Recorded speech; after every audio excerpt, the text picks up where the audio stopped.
Well, hello, and thank you for joining me for this 17th and final video in this video series. So let's step back and look at what these 12 lessons add up to. The series has examined these 12 hard lessons from America's long struggle with drugs. Taken together, they point to a simple but demanding truth. There is no easy button. The opioid crisis cannot be solved by slogans, single reforms, or quick fixes. It can only be addressed by bringing effective health and justice interventions to the millions of Americans who need them, consistently, credibly, and at scale, so all in need can receive the help that they very much deserve. If this were easy, it would have been a problem already solved. So there are no bumper sticker solutions, but there are policies and programs that can and will help if we're willing to invest in them, implement them diligently, track outcomes, honestly identify the challenges that need to be corrected, the problems that need to be corrected as we implement programs, and refine our initiatives over time, not being satisfied just with a standard protocol for each initiative. So over decades, we've learned, often painfully, speaking for myself and my years working in drug policy, we've learned what doesn't work. We've relied too heavily on punishment. We've waited too long to invest in prevention. And we've built systems that are more responsive to immediate crises instead of preventing them before they turn into epidemics. Sometimes we've been persuaded by glib slogans or simple messages that very easy solutions are available. But viewers of this video series know the truth. There are solutions, just not easy ones. We've also learned what does work when we're willing to follow evidence, align policy with reality, treat people struggling with addiction with seriousness, compassion, and respect, and support them in taking one small step at a time as they work on their journey towards recovery. The central argument of this book is not ideological or political, it's practical. If we want people to seek help, we must help them. We must make getting help highly accessible and based on the needs of patients. If we want sustained recovery, we must support it over time. If we want safer communities, we must focus drug enforcement on approaches that both build strong relationships between police and the public and produce long-term results. And if we want better outcomes, we must measure outcomes and commit to continuous improvement as well as nimble adaptation to changing circumstances. Most importantly, we must replace stigma and performative toughness with effectiveness and real results. This is not about being lenient or punitive. It's about producing results while not giving up on anybody. Every one of the 28 million Americans with a drug use disorder deserve health, help, and support. The opioid crisis has already cost far too many lives. Continuing with outdated approaches will cost hundreds of thousands more.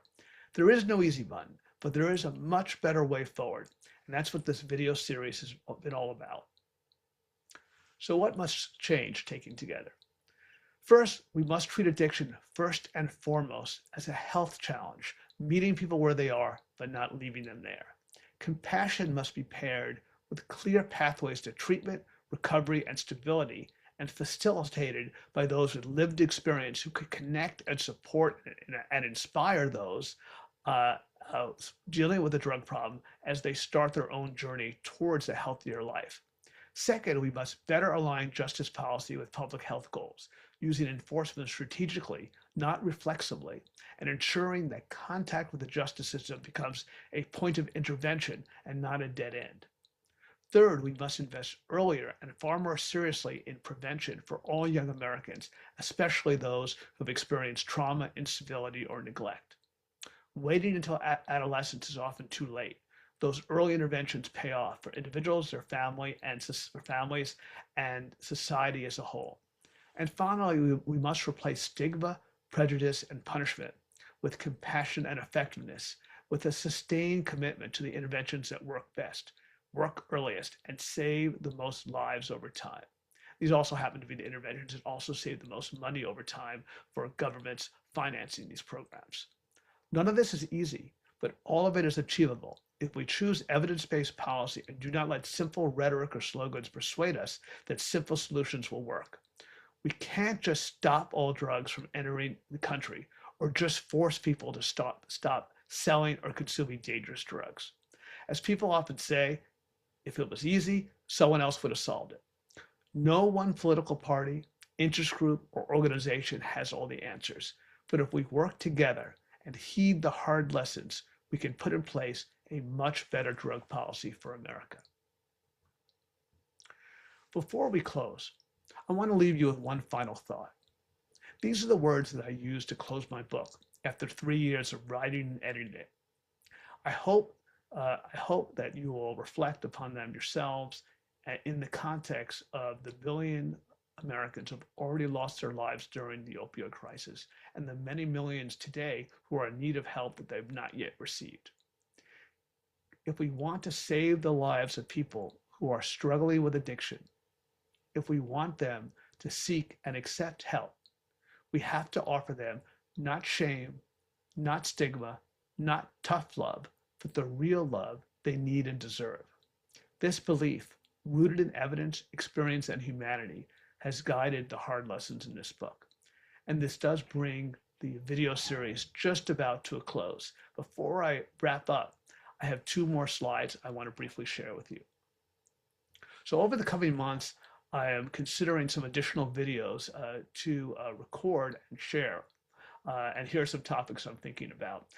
Homelessness and substance use, lessons from Oregon's decriminalization experiment, marijuana policy, overdose prevention centers, psychedelics, and how we reconcile harm reduction with more traditional treatment approaches. And as you know from the video series, I don't believe in one approach or the other.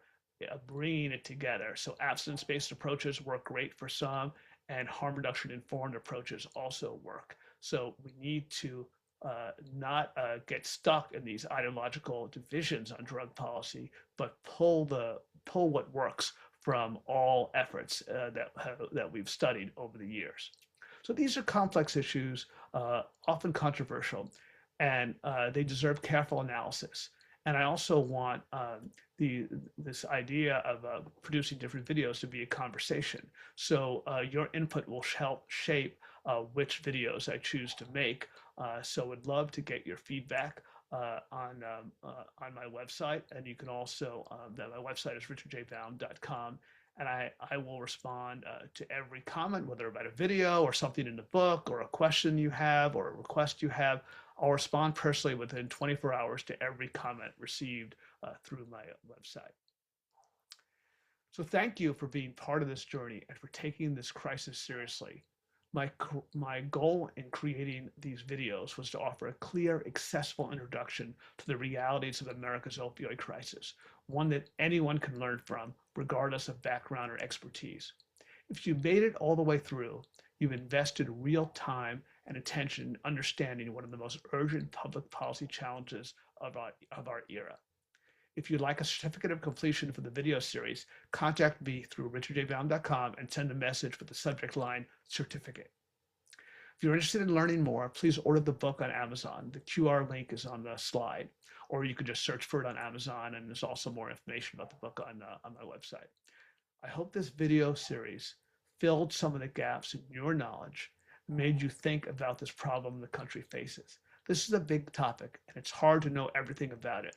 I tried to honestly highlight how I had gaps in my knowledge, and I had to change my mind over the years as I learned more about the problem and what works and what doesn't work in putting forward effective drug policies. And I'm still learning. So again, feel free to share your thoughts with me. However you prefer on the website. Also, you can reach out to me on LinkedIn. If there's something in the book that you disagreed with or you felt I left something out, I'd be happy to hear from you and see if there's some gaps that I still need to fill in based on your experience. So thank you very much for viewing this video series, and goodbye for now.